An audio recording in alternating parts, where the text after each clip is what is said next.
वैकुण्ठ मानन्दर। नमस्कार। मेरो उमेर 60 वर्ष। मेरो जन्म कालीमाटी, काठमाडौँ। अब यहाँ रङ्गशाला पहिला थिएन, यस्तो ट्र्याक धेरै पछि बनेको, माथि टुड खेल्न हुन्थ्यो।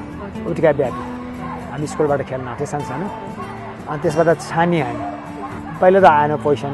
अनि 2-3 वर्षपछि हामी फर्स्ट एड भएपछि अनि शिक्षा मन्त्रालयको शिक्षा खेलकुद उपशाखाले हामीलाई प्रोत्साहन गरायो। त्यसमा हामीले धेरै राम्रो गरेको सबैले। त्यही भएर सानै बेला ट्रेनिङ पाएँ मैले।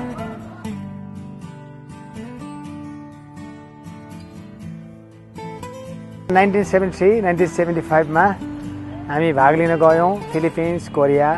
अनि त्यसपछि त्यहाँ भाग लिन जाँदाखेरि अब त्यहाँ त धेरै मान्छे भेटघाट हुन्छ होइन, धेरै कुराकानी हुन्छ होइन। नेपालको आर्थिक अवस्था, नेपालको राजनीतिक अवस्था, नेपालको रहनसहन र हरेक चिजको कुरा हुन्छ नि। हामीले चाहिँ नि नेपालको कुनै पनि कमी कमजोरी नदेखाउने कि हामीसँग नभए पनि हामी चाहिँ अलिक फुर्तीफार्ती गरेर कुरा गर्ने कि अब गर्नै पऱ्यो नि उनीहरूको अगाडि। यस्तो विदेशमा त्यो किन भयो भनेदेखि हाम्रो गुरुहरूको हाम्रो प्रेरणा, उनीहरूले हामीलाई सिकाएको। हामी स्वाभिमान नेपाली, हामी यस्तो हुनुपर्छ। हामीसँग राम्रो एउटा लुगा थिएन, राम्रो एउटा जुत्ता थिएन। अनि क्वेसन गर्छ के उनीहरूलाई हामीलाई, अब हाम्रो नेपालमा त किन पाउँदैन पनि भन्न मिलेन, छैन नि। अनि त्यो बेला हामीले अब नेपालमा यस्तै छ, हामी कहाँ पाउँदैन, हरेक कुरा उनीहरूलाई तार्थेँ कि कुरा गरेर। त्यसपछि आएर मैले अब ओलम्पिकमा 3-4वटा खेलेँ। पहिलो ओलम्पिक खेलेँ होइन। अब दोस्रो पहिलो ओलम्पिक खेल्दाखेरि नि मैले एउटा के बुझेँ भने म 1 करोड जनताबाट म एउटा छनौट भएर गएको खेलाडी हो होइन। मैले यहाँ केही सुविधाहरू पनि पाएको थिएन। कुनै चिज मलाई सुविधा भन्दा पनि के भने मैले भाग लिन पाउनु नि मेरो लागि धेरै गौरवको कुरा हो।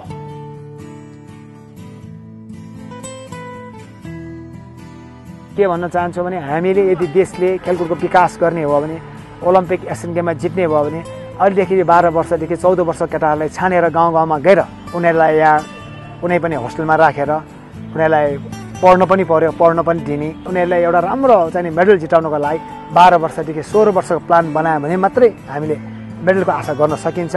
तर अहिलेको जस्तै क्रम यही भएर गयो भने हामी 50 वर्षमा के यस्तो ताले त यो अहिलेको जस्तै चलिरह्यो भने कहिले पनि हामी जित्दैनौँ।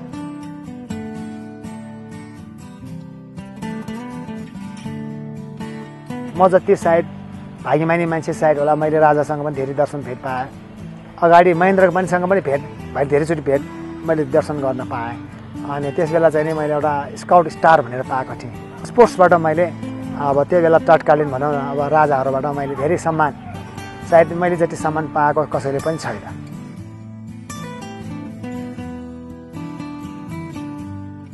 मान्छेहरूले त अब कोही 1-2जना नराम्रो पनि विचार गर्ने पनि हुन्छन्।